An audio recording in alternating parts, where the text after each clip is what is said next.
Subi o morro todo só pra lanchar no China. E chegando lá, não sabia o que comer.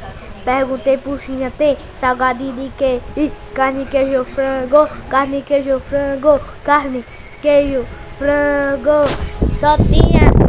Aí o China perguntou, foi assim. Só tinha de frango com catupiry.